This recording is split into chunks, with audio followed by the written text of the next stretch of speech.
I think there's a reaction is kind of mixed, where there's like an appreciation for the acknowledgement of India and their foreign interference that's actually been acknowledged in Parliament today. I think there's a bit of frustration as well after 4 decades of the Sikh community calling this type of interference out. Over a year of Hardeep Singh being warned by security agencies in Canada that his life might be under threat and nothing actually happening.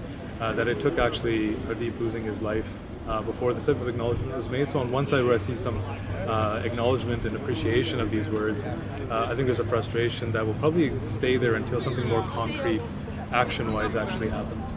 The second being Canada to review its intelligence sharing agreements with India, and what type of role does that play when you have Sikh activists in Canada that are being surveilled, they're being put on no-fly lists, and we're taking for verbatim what the Indian government and Indian media is providing, and using that against Canadian citizens after the 2018 visit to India by Prime Minister Trudeau.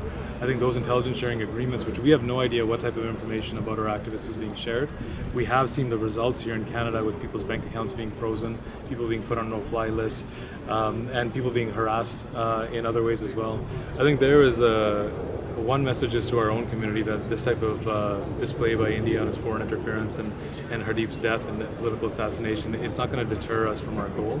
It's not going to strike the fear that they want within our community, that we will continue to raise our voice. We have the right to do so in this country in a peaceful and demonstrative manner. So I think that will be one message that we send out very clearly, and we've been continuously doing so.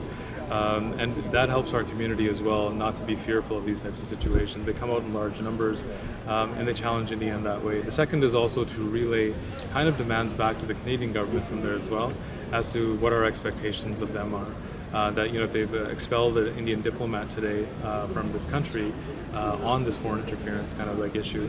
That means there's some serious things that are going on that haven't been made public yet, and we want to know what those are. That if there's actually Indian intelligence individuals that are existing within Indian consulates or the embassy. We know that there's a history of that from the 1980s when people were expelled from this country. We want to see similar type of action taken.